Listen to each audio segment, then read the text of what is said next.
I have no words. मैं क्या ही कहूँ। हर साल सेम स्टोरी बार्सिलोना की। फिर से आउट हो चुके चैंपियन लीग से बार्सिलोना, जहां फर्स्ट हाफ में डोमिनेट कर रही थी बार्सिलोना, जहां गेम बार्सिलोना के अंडर थी, कमबैक कर चुकी थी बार्सिलोना, लेकिन वही ब्लंडर कर दिया बार्सिलोना ने इस गेम में और चैंपियन लीग से आउट हो चुकी है। हर साल बार्सिलोना के एक डिफेंडर रेड कार्ड हो जाता है चैंपियन लीग के नॉकआउट गेम्स में। और एटलेटिको के अगेंस्ट तो दोनों लेग में ही रेड कार्ड ले लिया था, एक खुबारसी ने और दूसरे मैच में एरिक गार्सिया ने। जहां इंपॉर्टेंट था, गेम बिल्कुल टफ लास्ट मोमेंट में चल रहा था, लग रहा था बार्सिलोना के गोल हार सकता है, उसी वक्त रेड कार्ड ले लेता है बंदा एरिक गार्सिया। और बार्सिलोना की गेम वहां से बिल्कुल खत्म हो चुकी थी। नहीं करने वाली थी कमबैक, कुछ चांसेस बन रहे थे लेकिन कुछ नहीं थे। बार्सिलोना बिल्कुल खत्म हो चुकी थी उसके बाद। फर्स्ट हाफ में तो ऐसे खेल रही थी बार्सिलोना, अंडर 20 मिनट्स बार्सिलोना ने कमबैक कर लिया था। इजीली बार्सिलोना लग रहा था कि कमबैक कर सकती है इस मैच में, क्योंकि एटलेटिको मैड्रिड को जिस तरह से बार्सिलोना ने कंट्रोल में रखा हुआ था, एक बार तो मुझे समझ नहीं आ रही कैसे कैसे आउट हो चुकी है बार्सिलोना। मुझे समझ नहीं आ रही ये प्लेयर्स, ये जो एक इतने बड़े प्लेयर्स है एरिक गार्सिया जैसे, कैसे उस मोमेंट्स पे ये बात सोच नहीं सकते कि उस प्लेयर, वो लास्ट मैन हो रहा है, वो ऑफसाइड में नहीं है, उसको कैसे उस तरह से पकड़ सकता है वो बंदा। उसको पता है कि रेड कार्ड हो सकता है, और ये चीज़ क्या अंसी फ्लिक ने नहीं बताई हुई थी प्लेयर्स को कि ऐसे सिली मिस्टेक्स अवॉइड करनी है। ऐसा हो नहीं सकता। हर साल चैंपियन लीग में इसी तरह ही आउट हो जाती है। पिछले बारों तो अराहो कर रहे थे, इस वक्त तो अराहो बच चुका है। कुबारसी फर्स्ट लेग में रेड कार्ड ले लेता है और सेकंड लेग में तो एरिक गार्सिया रेड कार्ड ले लेता है। शुक्र है बंदा अराहो नहीं है, वरना अराहो के ऊपर ही सारे ब्लेम्स आ जाते। अगर अराहो सब होकर आ जाता और उसे रेड कार्ड मिल जाता तो सब ब्लेम उसी के ऊपर आ जाती। पुअर, मैं कहूँगा इस मैच में पुअर मैन मैनेजमेंट थी एंसेफली की तरफ से भी, पुअर डिसीजन मेकिंग थी प्लेयर्स की तरफ से भी। क्या ही परफॉर्मेंस बार्सिलोना ने दी है। ऐसा लग रहा था कि इजीली विन कर पाएगी, लेकिन पता नहीं क्यों ये प्लेयर्स डिसअपॉइंट करते हैं आपको बहुत ज़्यादा। मैं मैड्रिड फैन हूँ, मुझे कुछ नहीं हो रहा है इसमें, क्योंकि हमारे पास बहुत टाइम बचा है हमारे बायर्न के मैच के लिए, जब तक हम इंजॉय करेंगे आप लोग की जो डाउनफॉल है। आप बार्सिलोना फैंस, आप एक ही चीज़ हर साल रिपीट कर रहे हो। आप एक ही चीज़ को हर साल रिपीट करते हो। आपके जो बोर्ड है, आपके जो स्क्वाड डेप्थ है उसको ठीक नहीं कर पा रहा। आपकी प्लेयर्स जहाँ मिसिंग है, जो इंपॉर्टेंट चीज़ है वहाँ पर रिप्लेस करनी है प्लेयर्स को, वो नहीं कर पा रहा। और हर साल ऐसे ही ला मसिया के बच्चों के साथ आप लोग चैंपियन लीग में compete नहीं कर पाओगे। आप ऐसे ही आउट होते जाओगे। आपको एक एक्सपीरियंस प्लेयर, मेच्योर प्लेयर्स की नीड है। जहां एरिक गार्सिया ने इसलिए मिस्टेक कर दिया, अगर वहां कोई मेच्योर डिफेंडर होता तो इजीली सोरलोथ को पकड़ सकता था, इजीली सोरलोथ को कैच आउट कर सकता था, क्योंकि आप जानते हो सोरलोथ कोई पेसरी प्लेयर तो नहीं है कि आप उसे ऐसे ही पकड़ के रख दोगे तो रेफरी कुछ नहीं करेगा। क्या परफॉर्मेंस थी बार्सिलोना की तरफ से फर्स्ट हाफ जैसे स्टार्ट हुआ, बार्सिलोना ने अंडर 5 मिनट में ही पहला गोल मार दिया था। लमीन यमाल का गोल था, और अंडर 20 मिनट से बार्सिलोना ने कमबैक कर चुकी थी। 2-2 हो चुका था, बार्सिलोना गेम ऑन था बार्सिलोना की तरफ से। बिल्कुल प्रेशर एटलेटिको मैड्रिड के ऊपर आ चुका था, और बार्सिलोना, बिल्कुल ही मैंने वही कहा था कि बार्सिलोना का अंडर 20 मिनट्स ही गेम डिसाइड करनी है, और फर्स्ट हाफ में बार्सिलोना बिल्कुल वही कर रही थी। फर्स्ट हाफ में बार्सिलोना जिस तरह से डोमिनेट कर रही थी एटलेटिको मैड्रिड को, और एटलेटिको मैड्रिड कहीं नहीं थी फर्स्ट हाफ में, बार्सिलोना डोमिनेट कर रही थी एटलेटिको मैड्रिड में। और सबको यही लग रहा था कि बारसा इस लेग को टर्न अराउंड कर ही देगी और चैंपियन लीग में आगे चली जाएगी। लेकिन सब उल्टा कर दिया बार्सिलोना। जहां फेरन टोरेस ने गोल मार दिया था सेकंड, फेरन टोरेस जो अच्छा खेल रहा था, फेरन टोरेस के गोल के बाद उसकी टचेस का आना खराब हो गई। उससे पहले, गोल से पहले तो अच्छे टचेस आ रहे थे फेरन टोरेस के, गोल के बाद पता नहीं क्या कर रहा था बंदा, उसके टचेस खराब आने लगे। गेम बिल्कुल इंटेंस चल रही थी दोनों टीम की तरफ से। रेफरी भी कॉन्टेक्ट अलाउ कर रहा था, रेफरी भी बिल्कुल हर चीज पे फाउल नहीं दे रहा था। कुछ फैंस ये भी तो कह रहे हैं कि रेफरी जो है बहुत बुरा था। एक हद तक ऐसा लग रहा था जहां रेफरी को कुछ कॉर्नर्स वगैरह जो फाउल थे वहां डिसीजन रेफरी दे सकता था, लेकिन दोनों टीम की तरफ से इक्वली रेफरी ने डिसीजन नहीं दिए थे। कॉर्नर एटलेटिको मैड्रिड को भी मिलने वाले थे, वो भी नहीं मिले उन्हें, और बार्सिलोना को मिलने वाले थे, वो भी नहीं मिले उन्हें। लेकिन अगर आप रेफरी की बात को हटा तो आपकी बार्सिलोना की टीम की परफॉर्मेंस कोई खास नहीं थी। फर्स्ट हाफ में आप गेम नहीं जीत जाओगे। फर्स्ट हाफ तक आपके 45 मिनट की गेम नहीं है, आपको 90 मिनट्स तक कंपीट करने हैं। चैंपियन लीग में खेल रहे हो आप एक ऐसे टीम की अगेंस्ट खेल रहे हो जिसको कोई कुछ पता नहीं कब क्या कर सकती है। लेकिन फिर भी आप लोगों ने फर्स्ट हाफ के बाद जो सेकंड हाफ में जो किया बार्सिलोना ने, पुअर था बार्सिलोना की तरफ से, बिल्कुल डिसअपॉइंट किया अपने फैंस को। तो अंडर 20 मिनट गोल मार देने के बाद वैसे गोल कंसीड कर दी थी बार्सिलोना ने। लुकमान ने जहां गोल स्कोर कर दिया था 30 मिनट पे, उसके बाद एटलेटिको मैड्रिड तो अपने रेड्स डिफेंस में बिल्कुल 5-3-2 के साथ खेल रही थी।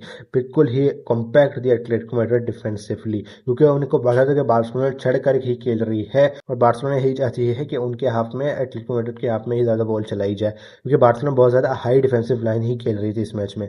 यही चीज मैंने कहा था कि अपने प्रीव्यू में, हंसी फ्लिक को चाहिए कि ये मिडफील्ड है एटलेटिको मैड्रिड की, उसको बिल्कुल शट ऑफ करनी है, और यही चीज हंसी फ्लिक ने की थी। हंसी फ्लिक ने मिडफील्डर खिलाए हुए थे, वो मिडफील्डर गावी खेल रहा था, पेदरी खेल रहा था, फर्मन खेल रहा था, ओल्मो खेल रहा था, जहां वो एटलेटिको मैड्रिड की जो मिडफील्ड है उसको थोड़ा टर्न ऑफ कर रहे थे, उसको गेम से कट कर रहे हैं। एटलेटिको मैड्रिड कहीं नहीं दिख रही थी, लेकिन ग्रीजमैन की क्रिएटिविटी को बिल्कुल कट आउट नहीं कर पाया बार्सिलोना, जहां ग्रीजमैन ने टॉप परफॉर्मेंस दी है। ग्रीजमैन बहुत अच्छा लगा इस मैच में।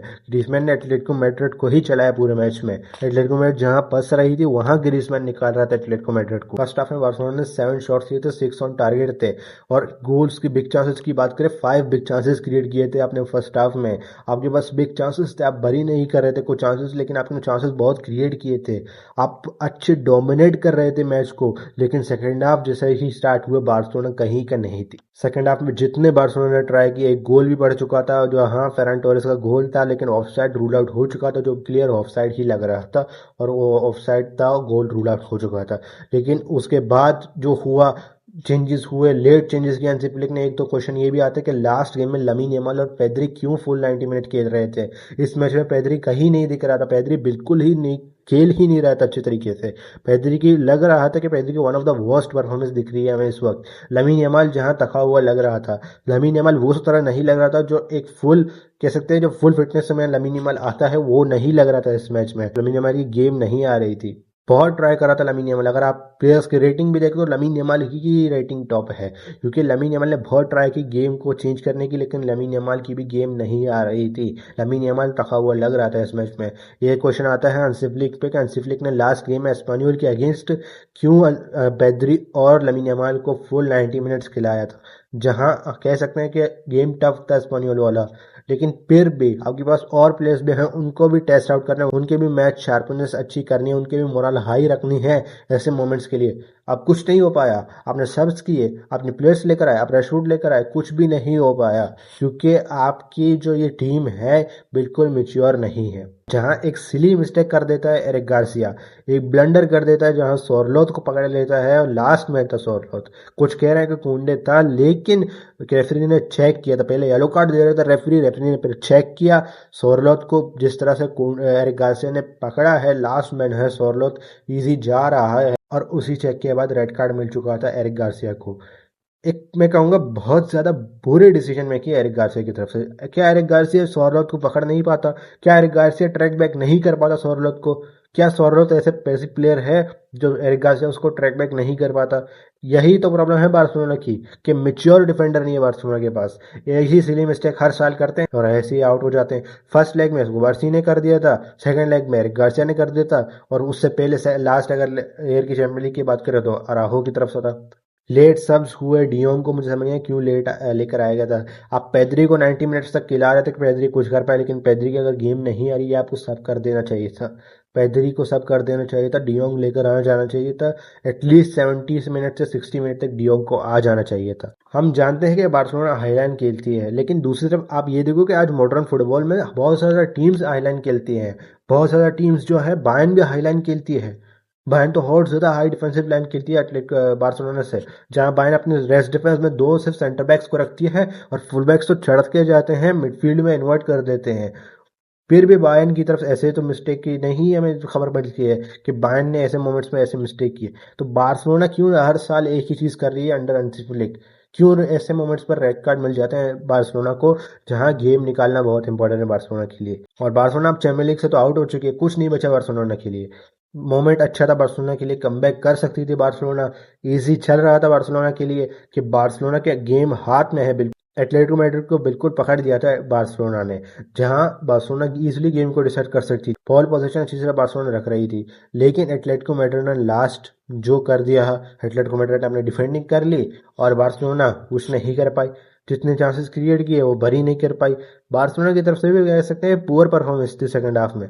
सेकंड हाफ ही आपकी गेम डिसाइड करती है। ये एटलेटिको मैड्रिड और बार्सिलोना की जो गेम्स होती है ना, मोस्टली आपको ये जो 50 to 60 मिनट होती है ना, उसी वक्त ही पता चल जाता है कि गेम के एंड में क्या होने वाला है। कि उसी वक्त सेकंड हाफ के जो बिल्कुल बाद जो होता है ना, गेम की टीम जो टीम खेलती है सेकंड हाफ के बाद, वही जो हमें दिखा दी थी कि सेकंड हाफ में पूरे क्या होने वाला है। अब बार्सिलोना तो आउट हो चुकी है। अब next game real Madrid versus Bayern का होगा। अब बार्सिलोना के फैंस तो उदासी बैठेंगे और रियल मैड्रिड के फैंस जब तक तो खुश ही होंगे कि बार्सिलोना आउट हो चुकी है, क्योंकि हमें पता है बार्सिलोना फैंस इतने अच्छे नहीं है, इतने अच्छे दिल के नहीं है कि वो रियल मैड्रिड की विन को सेलिब्रेट करेंगे बायर्न के अगेंस्ट। वो भी यही चीज़ चाहेंगे कि रियल मैड्रिड भी कल नॉकआउट हो जाए। हमें पता है कि क्या होने वाला है कल, क्या होगा उस मैच में।